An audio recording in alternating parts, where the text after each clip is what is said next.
In a small American town, where Main Street buzzed with coffee shops and pickup trucks, lived a beggar named Eli. Every morning, as dawn broke over the sleepy suburbs, Eli wandered the sidewalks, his worn sneakers scuffing against the pavement. His jacket was patched, his beard streaked with gray, but his voice, it was like a warm hearth, soft and steady, wrapping around you like a favorite song. He didn't just ask for change, he offered something in return. "May your day shine brighter than the stars," he'd say, or, "Here's to a home full of love." His words, simple yet soulful, made folks pause, if only for a second, before dropping $1 or a sandwich into his hands. In a cozy house on Maple Street, with window boxes bursting with daisies, lived a young woman named Clara. At 23, Clara was a barista by day and a songwriter by night, strumming her guitar in her attic room, chasing melodies she was too shy to share.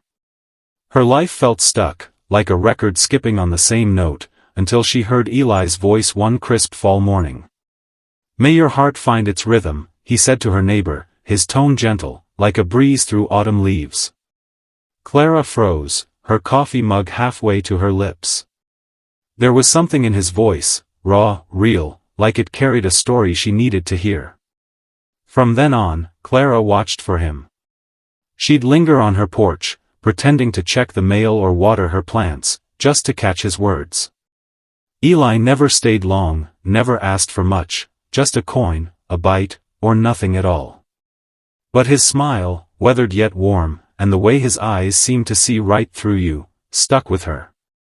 She wondered who he was, where he'd been, why his voice felt like it could unravel her fears. One chilly evening, as the sky glowed pink and gold, Clara worked up her nerve. Eli stood at her gate, his voice low as he said, "May your dreams find their way." Before he could walk off, Clara stepped forward, holding out a thermos of hot soup.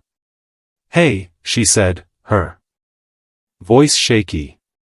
"I made this for you. It's just chicken noodle, but it's warm." Eli's eyes crinkled, and he took the thermos with a nod. "Just soup," he said, his voice like a soft chord. "This is a gift, Clara." "Thank you." "How'd you know my name?" she asked, startled. He chuckled, a sound as comforting as a crackling fire. "You've got a mailbox that sings it loud and clear." Clara blushed but laughed. "I'm Clara, yeah. Anne. I love how you talk. It's like you're singing without music." "Singing?" Eli shook his head, smiling. "Just an old man's way of getting by." But Clara wasn't convinced. "It's more than that. It's beautiful." That was the start of something gentle. Clara began saving soup, muffins, or a pair of gloves for Eli. He'd linger at her gate, sharing snippets of his life, a childhood fishing by a lake, a night spent dancing at a county fair. Clara soaked it in, her songs now weaving in images of dusty roads, kind eyes, and a voice that felt like home. She started playing her guitar again, her fingers finding chords that matched the cadence of Eli's words. One snowy evening, when the town was blanketed in white and the streets were silent, Eli didn't show. Clara waited, her heart tight, the thermos in her hands growing cold. The next day, she searched for him, through the park, past the diner, until she found him huddled under the old oak by the library, his cough rough and his hands trembling. "Eli." Clara ran to him, draping her scarf over his shoulders. "Why didn't you come? You're freezing." He smiled faintly.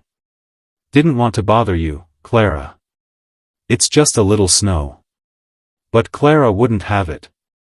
She brought him to her house, ignoring her roommate's curious glance, and sat him by the heater with a mug of cocoa.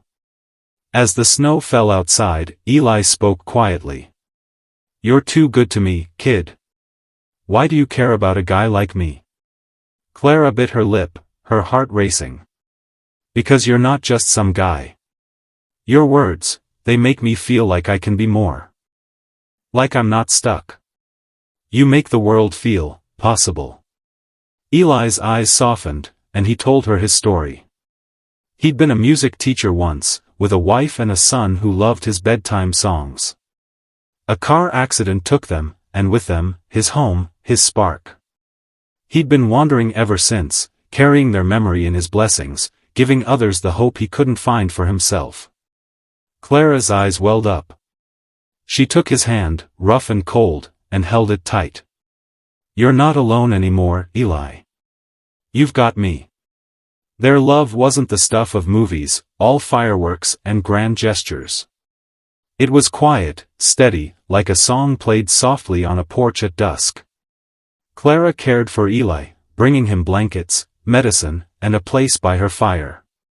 In return, Eli gave her his stories, his blessings, and the courage to share her music. The townsfolk noticed. The beggar who once walked alone now had a companion, a girl with a guitar and a smile that echoed his own. One spring, Clara played her songs at an open mic night, her voice trembling but clear. She sang of a man whose words were a river, carrying hope through quiet streets. As she finished, she saw Eli in the back, his eyes shining with pride. The crowd cheered, but all Clara saw was his quiet nod. Time passed, and Eli grew weaker, but his voice never faded. Clara, now a local songwriter with dreams of bigger stages, stayed by his side.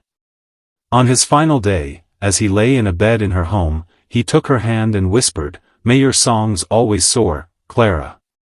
She smiled, tears falling. "They will, Eli. Because of you." After he was gone, Clara recorded an album called A Beggar's Blessing. It told of a man who gave more than he took, whose voice turned a girl's quiet dreams into a melody. The album spread across the country, but Clara stayed in her town, tending her daisies and sharing coffee with anyone who knocked at her door.